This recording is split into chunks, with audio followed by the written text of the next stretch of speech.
Semangat Pagi. Apa kabarnya Bapak Ibu sekalian, anak-anak Tuhan yang luar biasa dan diberkati oleh Tuhan ya. Senang sekali hari ini Senin 2 Januari tahun 2023 boleh bersama-sama kembali dengan Bapak Ibu semuanya. Tahun yang baru, berkat yang baru, kemenangan yang baru. Ya. Nah, hari ini renungan kita diambil dari kitab Perjanjian Baru, ya. Dari Ibrani pasal yang pertama. Saya akan bacakan lebih dahulu untuk Bapak Ibu sekalian 4 ayat yang pertama dari Ibrani pasal yang pertama. Setelah pada zaman dahulu Allah berulang kali dan dalam pelbagai cara berbicara kepada nenek moyang kita dengan perantaraan nabi-nabi, maka pada akhir zaman ini Ia telah berbicara kepada kita dengan perantaraan anaknya yang telah Ia tetapkan sebagai yang berhak menerima segala yang ada. Oleh Dia, Allah telah menjadikan alam semesta. Ayat yang ketiga. Ia adalah cahaya kemuliaan Allah dan gambar wujud Allah dan menopang segala yang ada dengan firman-Nya yang penuh kekuasaan. Dan setelah Ia selesai mengadakan penyucian dosa, Ia duduk di sebelah kanan yang maha besar di tempat yang tinggi, jauh lebih tinggi daripada malaikat-malaikat. Sama seperti nama yang dikaruniakan kepadanya, jauh lebih indah daripada nama mereka. Nah, hari ini judul renungan kita adalah Yesus tiada bandingannya. Di Indonesia ada lagu yang cukup terkenal ya. Ojo dibandingke. Jangan dibanding-bandingkan ya. Ternyata isinya tentang percintaan Bapak Ibu sekalian. Kemudian seseorang jatuh cinta kepada seseorang dan biarlah dengan segala kekurangan kelebihannya aku mencintai kamu dan biarlah pribadi ini jangan dibanding-bandingkan dengan yang lainnya ya. Itu lagu Ojo Dibandingke. Tetapi Yesus Tuhan ya jangan dibanding-bandingkan. Kenapa? Karena memang Dia tiada bandingannya. Kalau lagu itu mengandung cerita bahwa pasangan itu ada banyak kekurangannya, maka jangan dibanding-bandingkan karena aku ini sudah jatuh cinta kepadanya. Tetapi Yesus Tuhan kita tiada bandingannya karena memang Dia adalah Allah yang berdaulat, Allah yang maha kuasa, Allah yang maha hadir, Allah yang maha tahu, dan Allah yang maha kasih. Saya bersyukur kepada Bapak Ibu sekalian, hari ini kita memasuki tahun yang ketiga dari doa fajar ini, dan saya melihat Bapak Ibu semuanya adalah anak-anak Tuhan yang setia. Ya, dan saya percaya Bapak Ibu sekalian, ketika kita menang di alam roh, maka kita akan menang atas pertempuran yang ada di alam nyata ini. Sekali lagi, ketika kita menang dalam pertempuran di alam roh, kita menang secara rohani, maka apapun yang terjadi di atas muka bumi ini ketika kita hidupi, Bapak Ibu sekalian, silih berganti persoalan, keadaan terjadi menghimpit kita, membuat kita tersesat ya, seolah-olah kita kalah dan tidak berdaya. Tetapi ketika kita sudah menang di alam roh, percayalah, kita bisa kuat menghadapi setiap pertempuran itu, dan bahkan kita akan menang. Mengapa? Karena Tuhan itu ada di pihak kita, ya. Dan seperti judul renungan hari ini, Tuhan yang di pihak kita itu tiada bandingannya. Nah, hal yang pertama, apa yang ditulis di dalam kitab Ibrani. Oh ya, di kitab Ibrani ini tidak ditulis siapa nama penulisnya, ya. Tetapi menurut beberapa kitab tafsiran, Bapak Ibu sekalian, maka kitab Ibrani ini ditulis oleh Rasul Paulus, juga ada Lukas, ada Barnabas, ada Paulus, ada Silas, ada Filipus, dan juga ada Priscilla, dan juga diduga ada beberapa orang yang lainnya yang dipakai oleh Tuhan untuk menuliskan kitab Ibrani, ya. Kitab Ibrani ini ditujukan kepada orang-orang Kristen yang hidup pada zaman itu, yang ketika mereka sedang mengalami penderitaan, ya, maka keluarlah surat Ibrani ini. Yang pertama, Bapak Ibu sekalian, kita sudah baca tadi bahwa Tuhan mulai pada zaman dulu kala, bahkan sampai pada akhir zaman, berulang kali berbicara kepada umatnya. Orang, Bapak Ibu sekalian, kalau sudah marah, maka dia malas bicara. Orang tua yang marah kepada anaknya, maka dia malas untuk bicara kepada anaknya. Seorang suami yang sedang marah kepada istrinya, sebel Bapak Ibu sekalian, dan tidak mau bicara dengan istrinya. Demikian juga seorang istri ketika marah, dia sebel kepada suaminya, dan dia juga nggak mau bicara dengan suaminya. Nah, Tuhan, Bapak Ibu sekalian, nggak bisa dibanding-bandingkan dengan manusia, ya. Karena Alkitab bilang di dalam 1 Yohanes pasal 4 ayat yang ke-8, God is love. Allah adalah kasih. Maka itu dari zaman dulu sampai hari ini, Alkitab berkata bahwa Tuhan itu berbicara, masih berbicara kepada kita. Dan waktu Tuhan masih berbicara kepada kita, Dia mau agar hidup kita itu hari ini lebih baik daripada kemarin, dan hari-hari yang akan datang itu lebih baik daripada hari ini. Hidup kita di tahun 2023 ini harus lebih baik daripada tahun 2022, ya. Dan hidup kita di hari-hari ini, di awal tahun 2023, nanti ke depannya akan jauh lebih baik, dan lebih baik. Mengapa?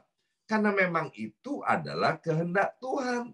Tuhan bilang kamu akan naik, dan naik menjadi kepala, bukan menjadi ekor. Maka itu Tuhan terus berbicara kepada kita. Bukan dia rewel, bukan dia cerewet, tapi dia mengasihi dan peduli kepada kita.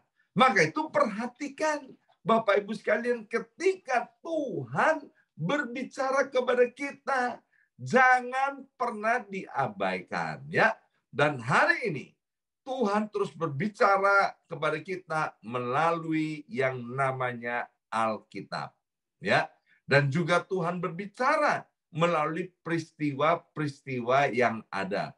Tuhan berbicara melalui kuasa daripada Roh Kudus-Nya, berbicara kepada kita di dalam hati kita. Atau mungkin ada beberapa orang di antara kita mendapatkan karunia untuk mendengar suara Tuhan secara audible. Tetapi semua apa yang Tuhan katakan, apa yang Tuhan bicarakan kepada kita, itu tidak akan pernah menyimpang dari Alkitab, ya. Jadi yang pertama, Yesus Tuhan itu tiada bandingannya. Mengapa? Karena Yesus Tuhan itu adalah kasih, dan dibuktikan dengan dia masih mau berbicara kepada kita sampai dengan hari ini. Yang kedua, dikatakan di sini tadi, Bapak Ibu sekalian, bahwa ayat yang kedua, oleh dia Allah telah menjadikan alam semesta. Jadi Yesus yang kita sembah ini, Allah yang kita sembah yang bernama Yesus, dia adalah Allah pencipta langit, bumi, dan segala isinya. Jadi kalau ada orang bertanya, kamu tahu nggak siapa yang menciptakan langit, bumi, dan segala isinya? Kita nggak boleh ragu-ragu menjawabnya. Ya, kita harus berkata, namanya adalah Yesus. Ya, seperti orang manggil orang, kita bilang, "Hai orang, ya kan? Orang yang mana? Tentu ada namanya. Ya, di layar ini saya nampak ada Ibu Vetlam, ya. Dia adalah orang, tapi namanya Vetlam, ya. Di sini ada Bu Yung Yung. Bu Yung Yung adalah orang, namanya adalah Yung Yung, ya. Di sini juga Ainon, ya, ada Ainon. Ainon ini juga orang, tapi punya nama yaitu Ainon, ya. Di dunia ini banyak yang namanya Allah, Allah, Allah. Banyak yang namanya Tuhan, Tuhan, Tuhan. Tapi hanya satu Allah, satu Tuhan yang menciptakan langit, bumi, dan segala isinya, yaitu Yesus Kristus, ya. Dan dia menciptakan langit, bumi, dan segala isinya, alam semesta ini, dia yang memilikinya, dia yang berdaulat, dia yang mengatur semuanya. Dan yang ajaib, karena cintanya kepada kita, maka kita diangkat menjadi anak-anaknya. Bahkan Yohanes 1 ayat 12, dia berkata, aku memberikan kuasa dan hak kepada kita-kita ini yang percaya kepada Yesus sebagai anak Allah. Bukan lip service. Orang Jawa bilang gini, bukan abang-abang lambe, bukan untuk menyenangkan telinga kita. Enggak, Bapak Ibu sekalian. Kalau Tuhan berbicara, maka Tuhan menepati apa yang diucapkan, ya. Kalau kita menjadi anak dari orang yang kaya, orang yang terhormat, bahkan ada di antara kita yang punya mimpi, ya kan, seandainya aku anak daripada konglomerat anu, ya kan? Seandainya aku anak dari presiden anu, oh betapa bahagianya aku. Bapak Ibu sekalian, konglomerat, presiden, ya, semuanya itu cuman sementara kekuasaan dan kekayaannya, tetapi Allah kita, dia adalah kekal selama-lamanya dan dia mengangkat kita sebagai anak-anaknya. Kita diberi kuasa, kita diberi hak. Allah kita, Yesus Tuhan, lebih daripada konglomerat, lebih daripada presiden, lebih daripada raja-raja yang kaya, raja uang, raja minyak, raja properti. Tuhan kita, Yesus Kristus, lebih daripada semuanya. Maka itu Tuhan Yesus nggak bisa dibanding-bandingkan. Dia tiada bandingannya. Dan yang ketiga dikatakan begini, ayat yang ketiga, ia selesai mengadakan penyucian dosa. Bapak Ibu sekalian, tidak ada seorang pun di atas muka bumi ini, di bawah kolong langit ini, yang bisa mengampuni dosa manusia. Kecuali Yesus Kristus Tuhan. Pendeta yang paling top, nabi yang paling top, ya, rasul yang paling top, hamba Tuhan yang paling top, orang yang paling top di atas muka bumi ini. Bapak Ibu boleh sebut namanya. Tidak ada seorang pun yang bisa mengampuni dosa. Yang bisa mengampuni dosa cuman Yesus Kristus Tuhan. Dan kalau dosa ini tidak diampuni, maka kita tahu upahnya adalah maut, kematian kekal untuk selama-lamanya. Luar biasa. Yesus Tuhan itu, Dia yang memilih, Dia yang memanggil kita, dan kemudian diapakan kita ini bukan untuk dihakimi, bukan untuk dihukum, tapi untuk diampuni dosa-dosanya dan disucikan, ya. Sehingga apa? Sehingga kita layak sebagai anak-anak Allah, karena kita sudah disucikan, maka kita bisa menghadap Tuhan Allah semesta alam ini dengan leluasa kapan saja, di mana saja, ya. Kita ketemu dengan hamba Tuhan top aja, ya. Hamba Tuhan ini, ya kan? Dengan ketemu dengan hamba Tuhan top aja itu nggak gampang. Belum lagi kalau ketemu dengan artis top, belum lagi ketemu dengan presiden atau orang-orang kaya, nggak gampang, Bapak Ibu sekalian. Tetapi karena kita ini sudah dikuduskan, sudah diampuni dosa, disucikan oleh Yesus Tuhan, maka kita kapan saja mau ketemu dengan Tuhan semesta alam ini, kita bisa menemuinya. Mengapa? Karena kita adalah anak-anaknya. Maka itu jangan pernah disia-siakan kesempatan yang berharga ini, Bapak Ibu sekalian, ya.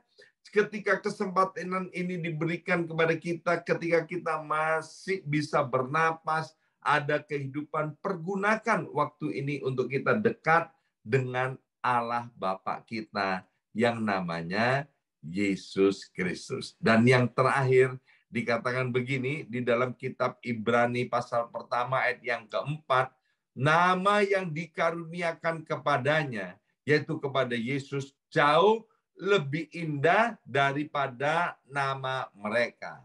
Ya, jadi nama Yesus itu jauh lebih indah daripada nama para malaikat. Bapak Ibu boleh sebut nama apa aja, ya. Nama Yesus jauh lebih indah. Bapak Ibu bisa sebutkan nama kanker apa aja, nama kanker, nama sakit penyakit, ya.